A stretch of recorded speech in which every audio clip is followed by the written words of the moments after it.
Hello, my name is Tom O'Brien, Director of Athletics for the Haverhill Public Schools.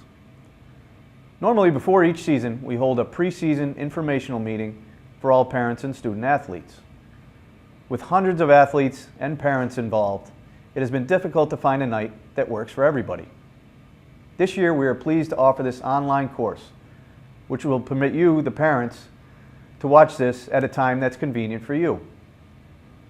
We feel that this will be a better way to disseminate the valuable information that you need to know for the upcoming sports season.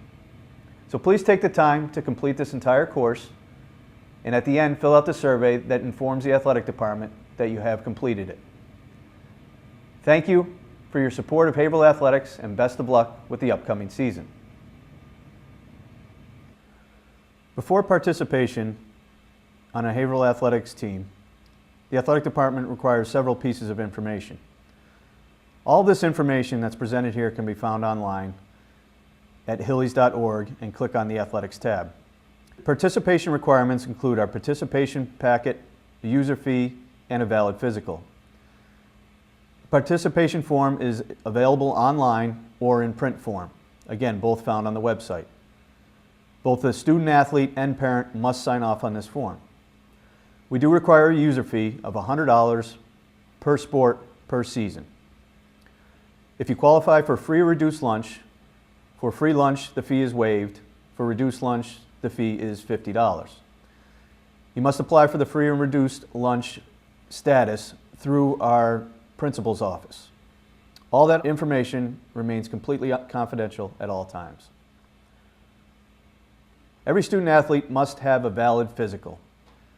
Physicals are valid for 13 months from the date of the physical. A student athlete is not permitted to start tryouts unless all of the information that was just mentioned is turned into the athletic department. The Haverhill Parent Student Athlete Guide. Again, this guide is available online or can be picked up in the athletic department office. Each parent and student athlete, by signing off on the participation form, confirms that he or she has read and agrees to all the terms in the Student Athlete Guide. There are several rules and regulations and expectations laid out in this guide above and beyond what's in the regular student handbook. Just to touch on a couple key items in this guide. First, tryouts and team selection. Selecting a team and determining playing time can be one of the hardest decisions a coach has to make. I can assure you, every coach makes this decision with the best interest of the team in mind and the student athletes involved. Commitment to the team. We ask that each student athlete make a commitment to the team from the first day of practice through the end of the season. This often requires making several sacrifices and can be difficult, particularly in the seasons that run over the vacation weeks. But we do require, particularly at the varsity level, that families avoid vacations and extended time and absences away from the team. Parent Communication Guide. This complete guide is available in the Student Athlete Handbook, and I ask you to please read through it when you can. Basically, the philosophy behind a Parent Communication Guide is that we want the student athletes to be their own advocates. We want student athletes, whether it be an issue with the team, concerns, to please take them directly to the coach. All of our coaches would welcome this conversation. If any issue cannot be resolved that way, we ask that the parents communicate directly to the coach. If something still can't get resolved, then we can set up a meeting between the athletic director, coach, and parent. But we have found the majority of any issues, concerns, can be resolved by the student athlete talking to the coach. Haverhill is a member of the Massachusetts Interscholastic Athletic Association, also referred to as the MIAA. The MIAA governs all athletics in the Commonwealth. Thus, we must follow all MIAA rules. The entire MIA handbook, if you ever want to look up a rule, is located on the MIA website at miaa.net. Just to go over some key MIA rules. First, student eligibility and the academic requirements. All students must at all times be enrolled in 4 classes. Students must also, at the end of each marking period, receive a passing grade in the equivalent of 4 traditional year-long major courses. Eligibility is certified on the day report cards come out. Whether it be MIA rules, school rules, or athletic department rules, we consistently have high expectations for the conduct of our student athletes. This extends well beyond the playing fields, whether it be in the classroom, the cafeteria, the locker rooms, out in our community. We expect our student athletes to be strong representatives of the Haverhill School District at all times. Another key MIA rule is the chemical health, alcohol, drugs, and tobacco rule. From the earliest fall practice date to the conclusion of the academic year or final athletic event, whichever is latest, a student shall not, regardless of the quantity, use, consume, possess, buy, sell, or give away any beverage containing alcohol, any tobacco product, marijuana, steroids, or any controlled substance. Obviously, here at Haverhill High School, we will not tolerate this. First violation, you lose 25% of the season. In a 20-game schedule, that's 5 games. Second violation, 60% loss of eligibility in the season. In a third violation, you won't play sports here at Haverhill, probably ever again. As many of you are aware, and some of you may have been touched by this personally, the opioid and heroin epidemic has touched so many communities across the Commonwealth, including Haverhill. As a result of the Governor's Opioid Working Group, they released several findings over the summer. They've also produced many educational pieces that can be so valuable to stop this epidemic. Here is just a brief video that the Governor has produced that I think is very helpful and sends a super strong message.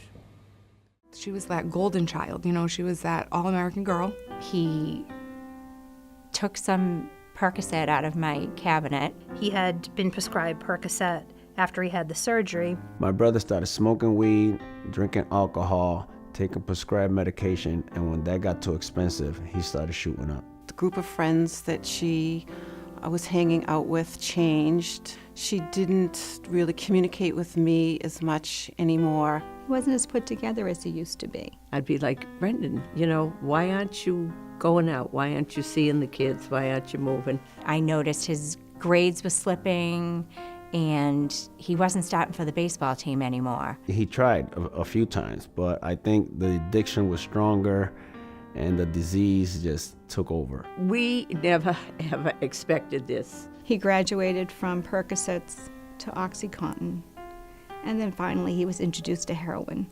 It's so much cheaper and it's so available, it's so scary. As a matter of fact, I caught him, which I hope no parent ever has to do. I caught him shooting up. I thought heroin, like my beautiful baby boy. I quickly learned that the drug was controlling me. So, of course, you do anything for your child. He went through numerous detoxes. He went through numerous treatment centers. He would do well for a bit, and then, unfortunately, he would relapse. In and out of programs, either going to incarceration, and every time he ended up back out in the streets. As a parent, you grieve the child you lost while they're alive. They become a stranger to you. We had to hide all medication. We had to hide checkbooks. It was just a horrible, horrible thing, and how fast it spiraled out of control was amazing to me. I never thought I would be grateful to see my daughter go to jail because I knew she would be safe.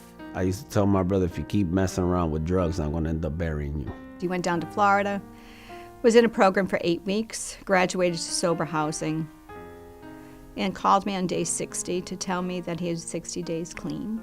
And I told him how proud I was. And on day 61, he was dead. We're going to have a disabled son for the rest of our lives. My daughter never expected to become a heroin addict. She never, in her wildest imagination, would think that taking a pill that is prescribed by a doctor would lead her to shooting heroin. He did tell me that when he had that first Percocet, he knew that Percocet had him. They found my brother OD'd upstairs in his bedroom. Brendan was found in a hotel room, and he was gone. I don't think people understand that trying it once and becoming a drug addict are a lot closer than they could ever imagine.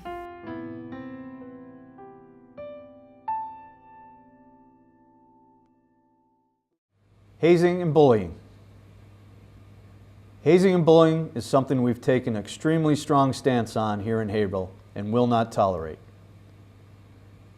The term hazing, as used in this section and in sections 18 and 19 of the Massachusetts law, shall mean any conduct or method of initiation into any student organization, whether on public or private property, which willfully or recklessly endangers the physical or mental health of any student or other person. Such conduct shall include whipping, beating, branding, forced calisthenics, exposure to the weather, forced consumption of any food, liquor, beverage, drug, or other substance, or any other brutal treatment or forced physical activity which is likely to adversely affect the physical health or safety of any such student or other person, or which subjects such student or other person to extreme mental stress, including extended deprivation of sleep or rest or extended isolation. Notwithstanding, any other provisions of this section to the contrary consent shall not be available as a defense to any prosecution under this action. That statement's taken directly from Massachusetts law. As mentioned before, we will not tolerate this. What we tell our student athletes, if you even remotely think it can be any type of hazing or bullying, it is. We ask our student athletes to be vocal and do what they can to deter this type of activity. Social media. As we see with this video, advances in technology have helped communication tremendously, and social media can be a great tool for us to use for communication, publicity, and other valuable things. It can also be dangerous, and we are constantly warning our coaches and student athletes of the dangers of social media. Basically, we advise our student athletes, anything you text, anything you tweet, anything you post on Facebook, assume that's going to be seen by your coach, your parents, the principal, your fellow student athletes, or the entire world, because that's the truth. Whether you think your Facebook is private, your Twitter account is private, your Snapchat can't be seen, it can be. I often receive 3 or 4 copies of things that were posted which they thought were posted in private. So again, it can be a valuable tool. We encourage our coaches, our student athletes to use it as a tool for communication, but you need to be aware of the dangers of it as well and be very careful. We spend lots of time online. We text, we comment, we share. It's a big part of our lives. But communicating with someone online is just like talking to them in real life. Everyone appreciates politeness, and no one likes it when people make fun, spread gossip, rumors, or lies. The fact is, some people do try to hurt others online. It's called cyberbullying, and it's a lose-lose situation. It makes the person being harassed feel bad, and it makes the bully look bad. It might lead to trouble with school authorities or even the police. If someone's harassing you online, it's important not to respond. That's because bullies are looking for a reaction. Block them if you can. Ignore them if you can't. If it continues, save the evidence and ask an adult for help. And don't be afraid to stand up for yourself or to stand up for someone else being cyberbullied. This behavior usually stops pretty quickly when someone speaks up. And when you're communicating online, remember to treat people the way you'd like to be treated. Know how to handle yourself, because being online is part of your life. So stop and think before you click.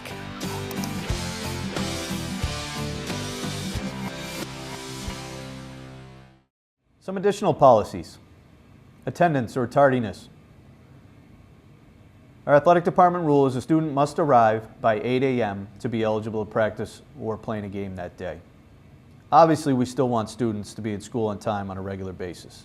But the school rule is If you arrive after 8 a.m., it needs to be an excused absence. Also, a student is not eligible to play that day, practice, or a competition if he or she is dismissed due to illness. The philosophy is if a student athlete is not well enough to be in school for that day, that student is not well enough to participate that afternoon or evening. So we do often get students who aren't feeling well, they want to go home and rest because they have a big game that night. Again, that is against the rules and that student will not be eligible that evening. Athletic facilities. Here at Haverhill High School, we are fortunate to have some of the best facilities in the state of Massachusetts. We are one of the few schools in all of New England that has a hockey rink, a pool, 2 gyms, tennis courts, a track, 4 full grass playing fields, and a state-of-the-art fitness center right here all on our campus. We also have access to Trinity Stadium, which is a state-of-the-art full turf playing facility that many of our programs utilize. We ask our student athletes to take care of those facilities. Over the past 5 years, the school district has invested a lot of funds and made significant improvements to our facilities across the board. Students are expected to clean up after themselves and again, take care of these facilities. Locker room security. Each student has a locker available for all athletic events. Student athletes are encouraged to secure their valuables before practices and games and are responsible for doing so. Equipment. Similar to facilities, we have made significant investments in our equipment and uniforms. We expect students to take care of those uniforms and are responsible for turning them in at the end of the season. Out-of-season activities. Again, this is another MIA rule.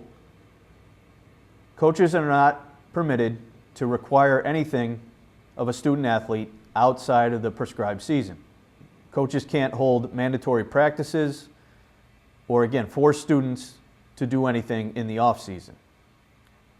Coaches can, and we encourage them to do so, make recommendations to students for off-season activities. Coaches are also permitted to hold voluntary conditioning sessions that are not sport-specific. Athletic injuries and our athletic training staff. Haverhill High School has the benefit of 2 licensed athletic trainers to evaluate and treat injuries as they occur. All injuries should be reported to the coach and/or the athletic trainer. If a student sees a physician, he or she must provide written clearance to return to play. We ask that all athletes respect the training room rules and regulations. Concussions. New legislation in Massachusetts was passed several years ago. This law requires that athletes and their parents inform coaches about prior head injuries at the beginning of the season. This is all done through our current paperwork that you must submit before participating. All coaches at Haverhill complete a sport head injury and concussion awareness course. We have a specific protocol for return to play, which again is also available on our website. We also have what's called impact testing. This test is given to all student athletes who participate in concussion prevalent sports. Again, that list is available online. This is basically a cognitive test that each student athlete will take prior to the season. Should that athlete receive a concussion during the season, he or she will have to take that test again, and this is just an added safeguard for not clearing a student athlete to play before they are ready. I mentioned the sport head injury course that all of our coaches take. This is also available for parents online for free. There are several great resources available for concussion awareness and education. cdc.gov is one of those great resources. We also have links at hillies.org and on the MIA website, miaa.net. I've mentioned the Haverhill Athletics website several times, and you can access it through hillies.org and click on the Athletics tab at the top of the page. There we have links to the online registration. We also have all of our schedules posted online. I encourage you to become familiar with this scheduling system. Sign up for the alerts at the top of the page. Anytime a game is canceled, postponed, rescheduled, you can choose to receive notification via email or text of the change. In addition to everything that's been mentioned so far, all the rules, regulations, expectations, some teams will also implement individual team rules and expectations. You can expect each team and coach to have a preseason parent meeting where they will go over all these rules and expectations. Thank you for taking the time to complete this course. We hope you gained some valuable information regarding participation in Haverhill Athletics. If you have any questions about any of the information provided, need clarification on any of the rules or regulations, or have any other questions, feel free to contact me at any time at the Haverhill Athletic Department. My contact information is located on our website, hillies.org. Again, thank you for doing this. Best of luck with the upcoming season.